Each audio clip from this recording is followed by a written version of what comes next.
நாளைக்கான வீடியோக்கான ஒரு புரோமோ தாங்க வந்திருக்கு. புரோமோ வந்து சூப்பராக இருந்துச்சு அப்படின்னு தாங்க சொல்லணும். அதாவது பயத்தில் வந்து நம்ம கேசவ் இருக்கார்ல, கேசவ் வந்து கல்யாணத்தில் வளர ஆரம்பிச்சிட்டாரு அப்படின்னு தாங்க சொல்லணும். அதெல்லாம் பார்க்குறதுக்கு நம்ம சேனலை மட்டும் மறக்காமல் லைக் அண்ட் சப்ஸ்கிரைப் மட்டும் பண்ணிடுங்க.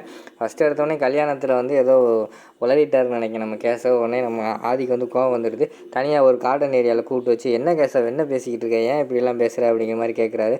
மச்சான் சாரி மச்சான், எனக்கு பயத்தில் என்ன பேசுகிறேன்னு தெரில, எல்லாம் ஆளுங்க வேறு சுற்றி நிற்கிறாங்க, அதான் தெரியாமல் உளறிட்டேன் மச்சான், சாரி மச்சான், மன்னிச்சிரு மச்சான்.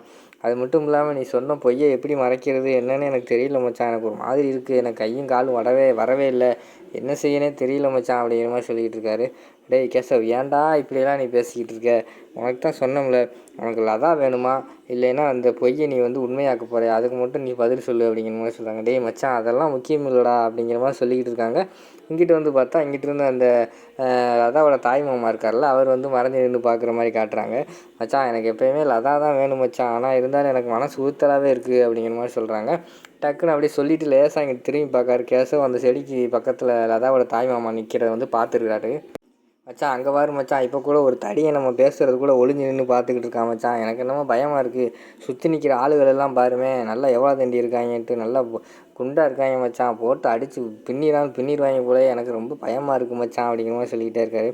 ஏய் கேசவ், நீ பயப்படுற அளவுக்குலாம் ஒன்றும் கிடையாதா, ரிலாக்ஸ் ஆரு, நீ இப்படி பயப்படுறதுனால தான் கண்டிப்பாக உன் மூஞ்சியை காட்டி கொடுக்க போகுது, நம்மளாம் சிக்க போகிறோம் பாரு, நீ எப்போயுமே கேஷுவலாக இருப்பில்ல அதே மாதிரி இரு, யாரும் உன்னை எதுவுமே நினைக்க மாட்டாங்க அப்படிங்கிற மாதிரி சொல்லிகிட்டு இருக்காங்க. எப்படி மச்சான் இருக்குது, அதெல்லாம் இருக்க முடியலையே மச்சான் என்னால் அப்படிங்கிற மாதிரி சொல்லிக்கிட்டு இருக்காரு.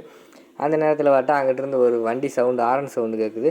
அதில் பார்த்தா நம்ம கம்பெனியில் வேலை பார்க்காங்களா அந்த ஒர்க்கர்ஸ் எல்லாம் வர்ற மாதிரி காட்டுறாங்க. டேய் மச்சான், இவங்களெல்லாம் யாரா வர சொன்னா, இவங்க வேறு வந்து இவங்கெல்லாம் கூப்பிடக்கூடாதுன்னு சொன்னடா, இவங்கெல்லாம் ஏன்டா வராங்க அப்படிங்கிற மாதிரி கேசவ கேட்காரு.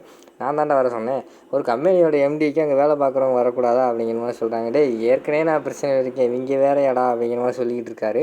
அதோட பார்த்திங்கன்னா அந்த ப்ரோமோ வந்து முடிச்சிடுறாங்க.